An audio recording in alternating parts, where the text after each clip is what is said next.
Speaker Jagadishwar Reddy గారు. అధ్యక్ష, బట్టి గారు ఒక విజ్ఞప్తి చేసిండ్రు సభ్యులందరూ కూడా సమయంలో ఉండమని. వాస్తవానికి మా సభ్యుడు మాట్లాడింది రికార్డులో కూడా కాదు, రికార్డులలో కూడా లేదు. అయినా సరే వారు చెప్పారు. మేమందరం మా సభ్యుని కూడా మాట్లాడొద్దు, అట్లా మైక్ లేకుండా మాట్లాడొద్దని చెప్పినాం. మా పెద్దలు వారు కూడా మందులు ఇచ్చి మేము మాట్లాడుకున్నాం. వారు చెప్పి కూర్చోగానే వచ్చిన పదం ఏం పదం సరే ఇది అధ్యక్ష? వాస్తవానికి ఎవరమైనా అధ్యక్షుని ఉచ్చరిస్తాం, వారి వైపే మాట్లాడతాం. మరి వారు ఉపయోగించిన పదం ఖబర్దారని అధ్యక్ష స్థానాన్న బీఆర్ఎస్ పార్టీనా వ్యక్తిగతంగా మమ్మల్ని ఈ సభలో అటువంటి పదాలు వాడొచ్చా? ఈ పని నుంచి కంటిన్యూ చేద్దామా, కొనసాగిద్దామా?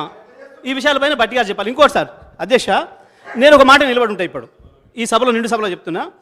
నా ఉపన్యాసాలలో ఎక్కడ కానీ ఒక్క పదం కూడా వ్యక్తిగతంగా ఎవరి పేరు మీద మాట్లాడినా సభ నుంచి రికార్డు నుంచి తొలగించమని నేను కోరుతున్నా. నా పైన వచ్చిన ప్రతి అక్షరాన్ని కూడా తొలగించడానికి తమరు చర్యలు తీసుకోవాలని కోరుతున్నా. నా పైన ఉన్న వ్యక్తిగత విమర్శలు ఎవరైతే ఉన్నారో నేను ఇంకోటి కూడా రికార్డులు పరిశీలిద్దాం. ఎవరు మొట్టమొదటిగా వ్యక్తిగతమైన దూషణ మొదలుపెట్టిండ్రు, వ్యక్తిగతమైన ఆరోపణలు మొదలుపెట్టిండ్రు, వ్యక్తిగతంగా నిందలు ఎట్లా చేసిండ్రు అన్నీ కూడా రికార్డు తీద్దాం, పరిశీలిద్దాం. దయచేసి దమరు చర్యలు తీసుకోండి. సభలో లేని వ్యక్తుల పేరు కూడా తీసుకొని, ప్రభాకర్ రావు గారు ఇక్కడ లేరు సభలో, లేదా వారి పేరు తీసుకున్నారు. ఆ రోజు మీటింగ్ పిలవకుండానే మీటింగ్ రాలేదు అని చెప్పి బదనం పెట్టే ప్రయత్నం చేస్తే వారు ప్రెస్ స్టేట్మెంట్ ఇచ్చారు అవతల నన్ను పిలవలేదు అని. అయినప్పటికీ కూడా ఇవాళ మళ్ళీ పదే వారి పేరు 2-3 సార్లు తీసుకున్నారు. మరి అటువంటివి కూడా మనం ఉంచుకోవచ్చా? ఇట్లా ఈ సభ హుందాతనాన్ని అది నిలుపుతుందా? మరి బట్టి గారు కూడా మాట్లాడాలి దీనిపైన. రికార్డులు చూడండి ఒకసారి. వ్యక్తిగతంగా నేను మాట్లాడితే ఒకవేళ నేను దేనికైనా సిద్ధంగా ఉన్నా, మొదలు నా నుంచి కనుక వస్తే అటువంటిది నేను చెప్పినా కూడా వ్యక్తిగతంగా వీళ్ళు 10 సంవత్సరాలుగా బయట దాడి చేసినా నేను ఎప్పుడు కూడా మాట్లాడలేదు, సభలు కూడా చేస్తున్నారు ఇప్పుడు అనే మాట నేను చెప్పిన. అయినా నేను స్పందిస్తలేను అని చెప్పినాక కూడా మళ్ళీ మైక్ తీసుకొని అదే పద్ధతిలో కొనసాగించిన సందర్భంలో నేను మాట్లాడాల్సి వస్తే కూడా ఇట్లా ఉంటాయి మీ నిజాలు అని చెప్పిన తప్ప నేనేదో మాట్లాడాలని ఉద్దేశపూర్వకం కూడా మాట్లాడలేదు. నేను మాట్లాడడం మొదలు పెడితే మీ పరిస్థితి ఎట్లా ఉంటుంది అనే మాట అనుకుంటేనే మాట్లాడిన తప్ప నేను వేరే రకంగా మాట్లాడలేదు.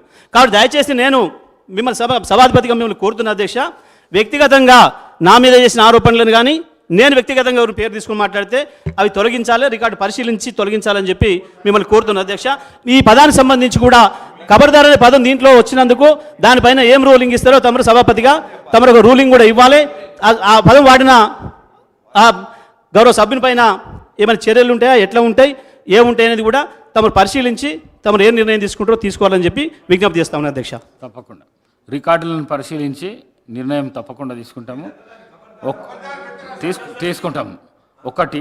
రెండవది, సభా మర్యాదను కాపాడండి, పర్సనల్ దూషణలకు వెళ్ళకండి దయచేసి. ఇంతకుముందే మాజీ స్పీకర్ గారు కూడా చాలా మంచిగా చెప్పిండ్రు. మీరైనా ఎవరైనా ఏ పార్టీ వారైనా కూడా పర్సనల్ దూషణలకు వెళ్లకుండా చర్చకు ఆస్కారం ఇవ్వండి, చర్చించండి. ప్రజలకు మంచి మెసేజ్ అందించే విధంగా సభ్యులందరినీ కోరుతున్నాను. దయచేసి రాజగోపాల్ రెడ్డి గారు. తప్పకుండా అధ్యక్ష, మీరు